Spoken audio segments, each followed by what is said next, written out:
well, you've talked about working with demons and we've kind of brushed over it a little bit, but like, what's it like to work with one? And like, I don't know if you could like give an example of that, just because I've heard you reference it a few times, but it's not something that I have ever done. And I'm definitely a little curious if you wanted to share that before we go. Yeah. What's it feel like to work with a demon? It depends on what demon, but you can say that there is a general frequency that they all represent. And it's like if you hang out with a certain person, you take on their demeanor. That's natural, you know, like you take on their their way of looking at the world automatically, right? Energy is contagious. And when you work with a spirit, that's even more so. They you One of my teachers used to tell me that when you practice magic, you're creating an atmosphere around you, but you got to make sure that that atmosphere is actually good for you. So we wouldn't last long on Earth. I mean, sorry, on Mars, if that makes sense. We need Earth's atmosphere, right? So in the same way, everybody has to be aware and has to know what they're bringing into their lives. So a demon is going to bring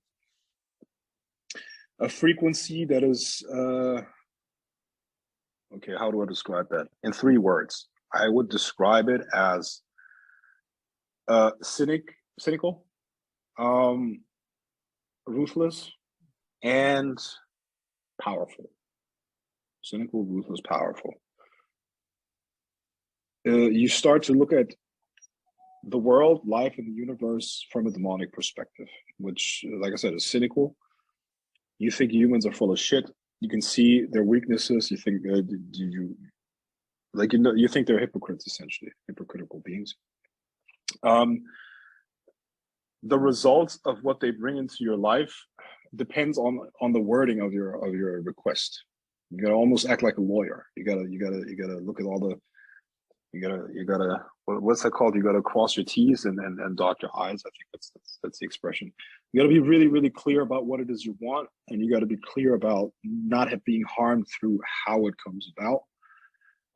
But then they can work literal miracles for you, like things that are completely extraordinary.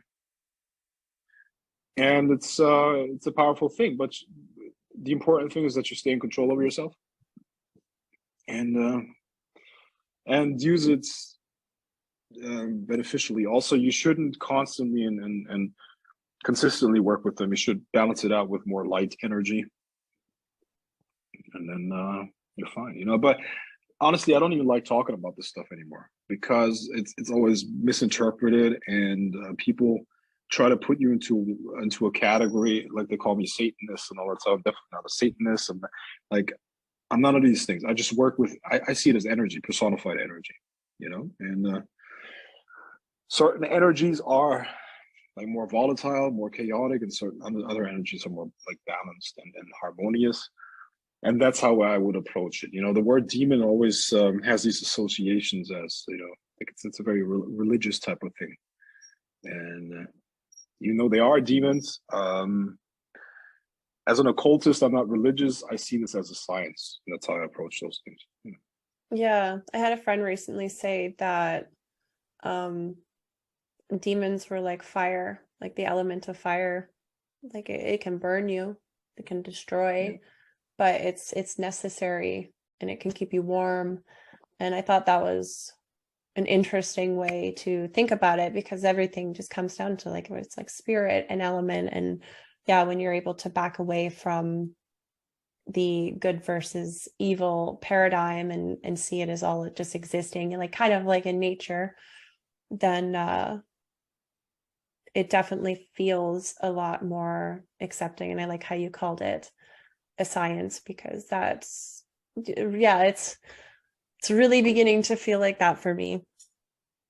You know what the funny thing is about this whole thing, black magic, occultism, and all that stuff? You will find everything among the whole spectrum. You'll find people that are completely delusional, and then you find the most powerful people in the world use this stuff. Guaranteed. I know a couple of them. So it is literally a tool that can be used to accomplish anything that you want. but most people don't use it like that. Most people are delusional. So they will also feed your delusion. They will also, I don't know, man. Like I try to live my life based on this. There's this French saying, "La puissance ne respecte que la puissance," which means power only respects power.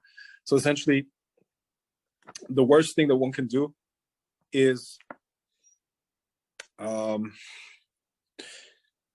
again, I'm quoting my teacher. Magic that only happens or takes place in a conversation or on a piece of paper is not worth the piece of paper it's written on. And that's how it's approached. So either you do it or you don't. And if you do it, you practice it 10 times more than you talk about it. And that's the right ratio. Less talking, more practice. That is what people need. You know, and between us, Robin, I'm like, I get invited to so many different interviews. I get invited to, it's like, well, let's collaborate with this, let's collaborate with that. I'm like, no, I don't want to be associated with you. I don't want to deal with you. I think you're a fucking weirdo. Stay the fuck away from me. And yeah, I think if you want to do this authentically, it's an individual path. You can definitely collaborate with others, but this is not about creating some consensus. This is not a religion. We're here to have our own experiences and master this stuff all by ourselves. But I got to tell you, like, something like evocation or real mastery is transferred in a one-on-one sense. It cannot be done over the internet. It cannot be done, like, even in a group setting. It's very, very hard. Like, the real mastery and the real secrets of working with demons has to be learned in person. So I hope that everybody finds a teacher like that. I was lucky. I have very, very good teachers, but not everybody has those. So whoever's listening here, please understand that whatever book you read, you're not gonna find whatever is necessary. So try to find a person that is willing to take you on as a student and teach you as a mentor. And that is actually how it's been forever. And that is really the only way to truly learn the highest levels of it all.